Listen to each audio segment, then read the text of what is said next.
This is Don Amici, rounding up the Chase and Sanborn gang and greeting you for all of them.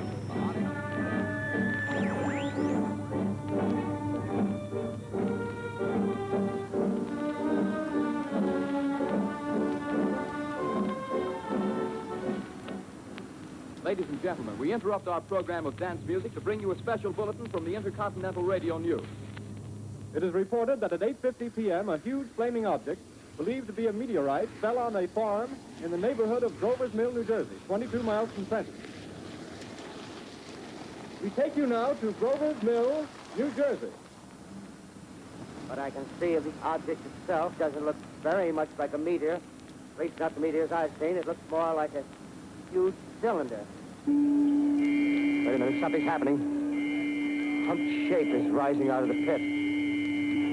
There's a jet of flame springing from the mirror, and it leaps right at the advancing men.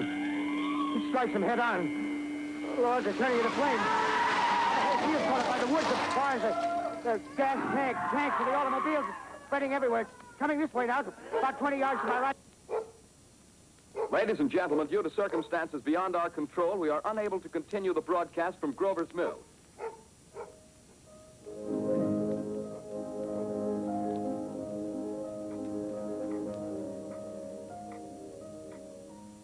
Ladies and gentlemen, I have a grave announcement to make.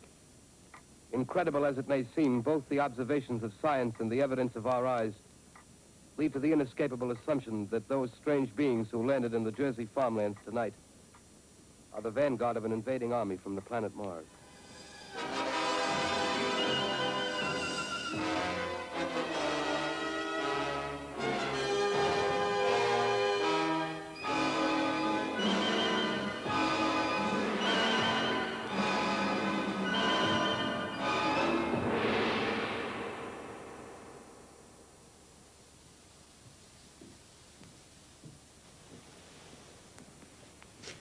Millions of Americans at home with their families heard that adaptation of H.G. Wells' War of the Worlds. Martians invading rural New Jersey at peak listening time on Sunday night, Halloween Eve. Orson Welles' innocence may or may not have been genuine. Still, why did his broadcast cause a panic? At the time, the reaction was blamed on public gullibility or mass hysteria. But a lot of what's being said about the panic is unsatisfactory. Maybe the American people had good reason to believe what they'd heard. What they'd heard about the planet Mars was a confusing mixture of fact and fantasy. A key figure in generating the Martian myth was the astronomer Percival Lowell. At the turn of the century, Lowell studied Mars from his Arizona observatory. Photographs taken through his telescope confirmed to him that what he saw were straight lines and polar caps. His detailed sketches, interpreting these as ice caps and canals, excited scientists and lay people alike. According to his popular books, the Martian canals were a massive irrigation system constructed by superhuman creatures to channel water from the melting polar caps to their thirsty equatorial cities. Your Martians first are tied to the utopian tradition that goes way back to the 16th century, and they are showed as a wiser civilization which can teach Earthmen how to promote a universal and peace-loving society on Earth. That's the utopian. Secondly, the romantic tradition, best exemplified a generation later by Edgar Rice Burroughs, suggested that an Earthman would go to Mars and fall in love with a lovely Martian princess, and they would live happily ever after. Now, the third idea of, an invasion by Mars came about primarily in Wells' The War of the Worlds. He had them invade from a dying world to conquer the Earth, and his major point in the novel was to suggest that inevitable progress with mankind as the supreme being was not necessarily the end all of creation and evolution. Wells, unlike Lowell, portrayed hostile Martians by projecting contemporary imperial struggles on a cosmic scale. His writings warned that advanced technology in the hands of a superior alien intelligence could lead to the destruction of civilization. Beginning in 1927 in Amazing Stories, Wells and Lowell had their fears and fantasies presented scientifically. Editorials boasted that today's extravagant fiction was tomorrow's cold fact. Out of the pages of Amazing Stories, Buck Rogers came battling to the defense of America.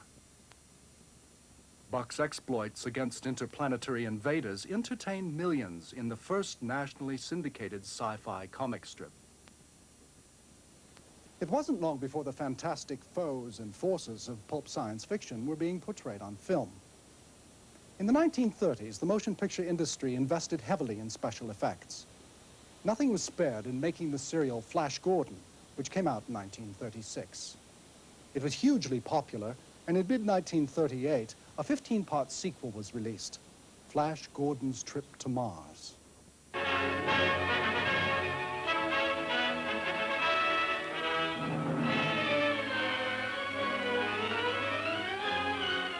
Flash Gordon's Trip to Mars had been out for barely 6 months at the time of the Orson Welles broadcast. So by then, Americans had been bombarded with space operas, not only in magazines and newspapers, but in weekly serials playing opposite feature films. Happy, you and Dale get back in there. They had actually seen the conflict with Martians enacted in cinemas across the country, complete with death rays and spaceships. But that alone can't explain the panic caused by Wells' broadcast. People panicked who couldn't read and never saw a movie. The most potent influence was radio itself. It is 3 months, my friends, since I have talked to the people of this country about our national problems. But during this period, many things have happened. After his inauguration in 1933, President Franklin D. Roosevelt spoke regularly to American radio listeners in his famous fireside chats. To establish and maintain a dollar which will not change its purchasing and debt-paying power during the succeeding generation. His predecessors, Coolidge and Hoover, had scorned radio. But despite the Depression, radio ownership had boomed.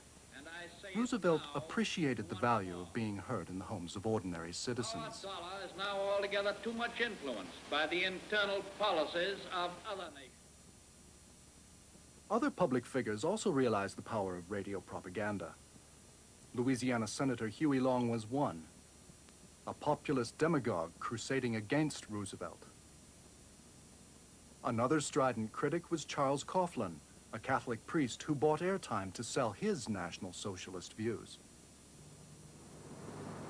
Radio's power of conveying drama and emotion was never more apparent than in May 1937, when the German airship Hindenburg arrived in New Jersey after a transatlantic flight. Standing still now, the back motors of the ship are just holding it just enough to keep it from bursting into place. Wait, get it started.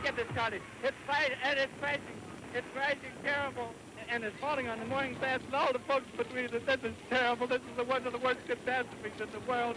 Oh, it's a terrific crash, ladies and gentlemen. It's spoken, it's flames now. Oh, the humanity and all the passengers screaming around it. Many of those who didn't see this newsreel heard Herbert Morrison's live radio broadcast. It was tragically unforgettable. And everybody killed. I'm sorry. I'm going to step inside where I cannot see it. I've lost the voice. This is the worst thing I've ever witnessed. This was the way most Americans got the latest news. Meanwhile, in Europe, radio had a chance to prove itself as the German menace grew. Concerned Americans could tune in as events unfolded. Competing U.S. radio networks sent their correspondents to get eyewitness reports. In March 1938, Hitler's troops entered Austria. CBS were prepared.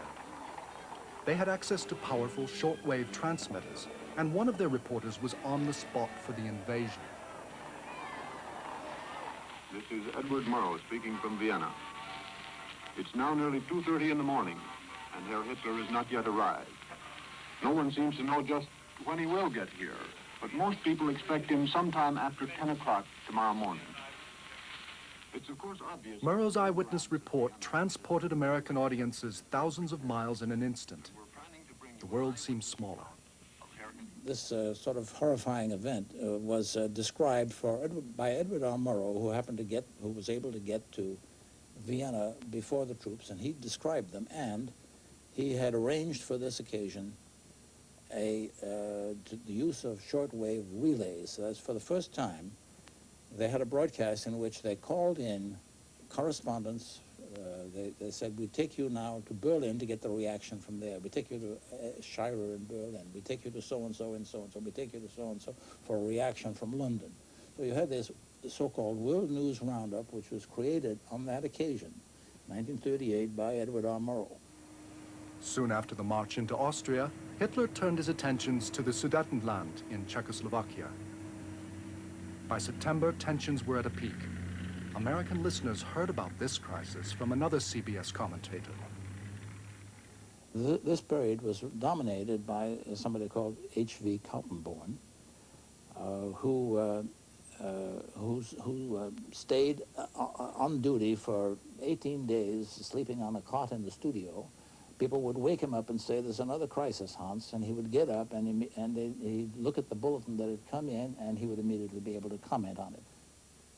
Hans Kaltenborn was an astute observer of world affairs and was fluent in German. His crisis reports began on September 12th. Hitler addressed the annual Nazi Party rally at Nuremberg. Kaltenborn translated phrase by phrase. I demand the right of self-determination of the 3.5 million Sudeten Germans, to whom Mr. Benesch has no right to make a present. Chamberlain and the French Prime Minister Daladier discussed with Hitler the future of the Sudetenland, with the Czechs as reluctant onlookers. We take you now to Berlin, Germany. 4 days later, a truculent Hitler gave his most violent speech so far at the Sportpalast in Berlin. Wird am 1. Oktober uns dieses Gebiet übergeben müssen. I've now demanded that after 20 years, Mr. Benesch be obliged to come to the truth. He must give us this territory by October 1st. Kaltenborn was providing the greatest show yet on American radio.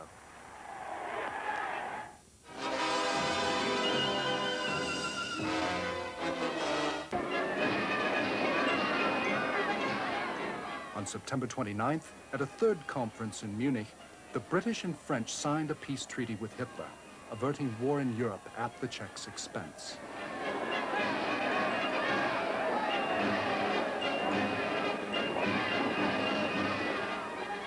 German newsreels gave the impression of a hero's welcome. CBS audiences heard differently in the by now conventional manner.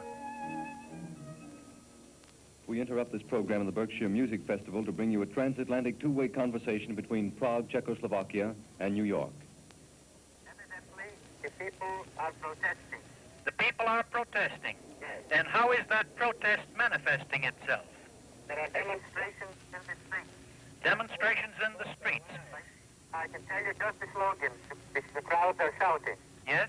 Give them to me, will you? Chamberlain has sold us out. Chamberlain has sold us out. Yes? Shame on France.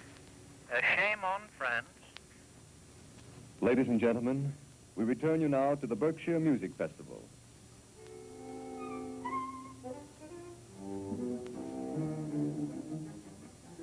I'm speaking from the roof of Broadcasting Building, New York City. Just 4 weeks after American audiences had sat at home anxiously awaiting more news of invasions in Europe, came news of an invasion of the United States. The enemy is now in sight above the Palisades. Five great machines. Again, CBS had their man on the spot.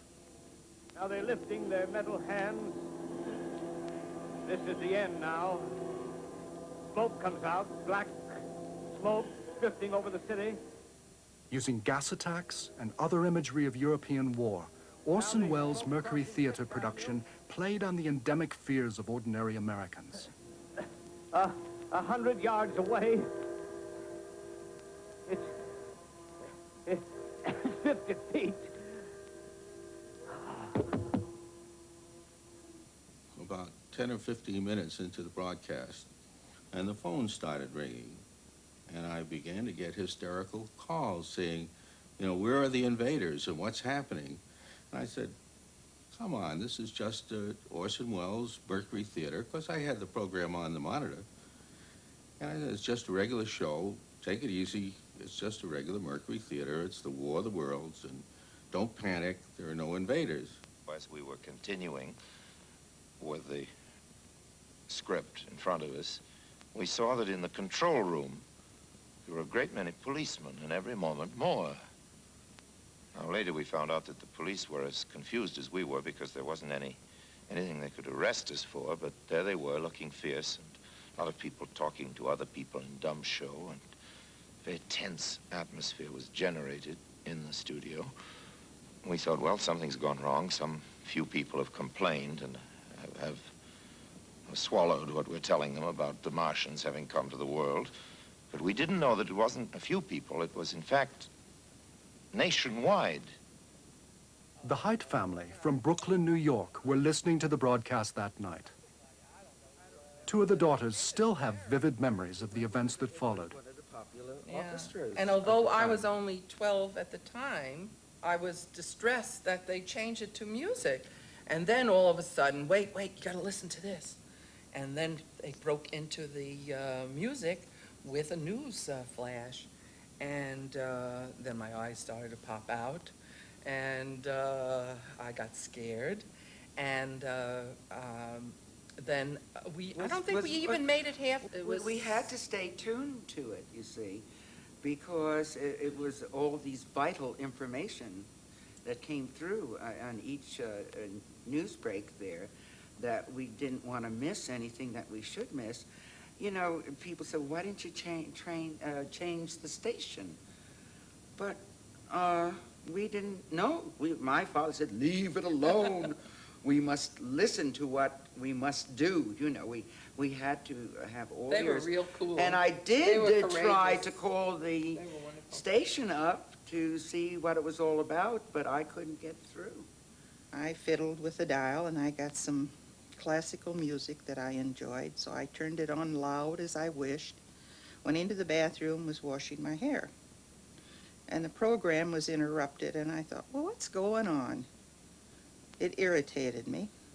The second time it was interrupted, I thought, well, goodness, that's in New Jersey, forget about it. That evening, as the broadcast continued, Orson Welles exploited people's deference to the voices of authority. At this time, we take you to Washington for a special broadcast on the national emergency. The Secretary of the Interior. Citizens of the nation, I shall not try to conceal the gravity of the situation that confronts the country. Placing our faith in God, we must continue the performance of our duties, each and every one of us, so that we may confront this destructive adversary with a nation united, courageous, and consecrated to the preservation of human supremacy on this earth. It wasn't until I heard President Roosevelt's voice that I got frightened. At that point, I was terrified because supposedly this person that sounded like Roosevelt was saying that it was a national thing and the whole nation was on an alert. I went into my bedroom, but when I was waiting to hear how our mother was going to approach the young children, because I needed talking to, too. So Mother went into the bedroom, and she said to them, listen, children, get up. Why do we have to get up? She says, get up. She said, because we're going to die. And if we're going to die, we're going to die all together. Well, we got that one right, huh, sis? I'm extremely surprised to learn that a story which has become familiar to children through the medium of comic strips and many succeeding novels and adventure stories should have had such an immediate and profound effect upon radio listeners. Were you aware of terror at the time you were giving this role? Were you aware that terror was going on throughout the nation? Oh, no, of course not. We did Dracula and... At the following day's press conference, Orson Welles was all innocence. But 20 years later, he told a different story. In fact, we weren't as innocent as we meant to be when we did the Martian broadcast. We were fed up with the way in which everything that came over this new magic box, the radio, was being swallowed. People, you know, do suspect what they read in the newspapers and what people tell them, but when the radio came, and I suppose now television, anything that came through that new machine was believed. The panic did not prove the gullibility of ordinary Americans, or even the ability of a gifted producer to play an elaborate prank at their expense. The invasion from Mars in October 1938 was a stunning demonstration of the power of radio to manipulate a mass audience in a time of political crisis. 50 years later, it reminds us of our continuing vulnerability to broadcast voices that shape our world. This is Orson Welles, ladies and gentlemen. Out of character, to assure you that the War of the Worlds has no further significance than as the holiday offering it was intended to be. Starting now, we couldn't soap all your windows and steal all your garden gates. By tomorrow night, so we did the best next thing. We annihilated the world before your very ears and utterly destroyed the CBS. So goodbye, everybody, and remember, please, for the next day or so, the terrible lesson you learned tonight. That grinning, glowing, globular invader of your living room is an inhabitant of the pumpkin patch, and if your doorbell rings and nobody's there, that was no Martian, it's Halloween.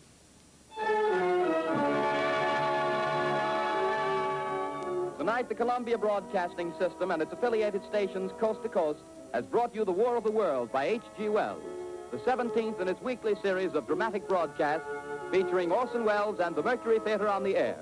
Next week, we present a dramatization of 3 famous short stories. This is the Columbia Broadcasting System.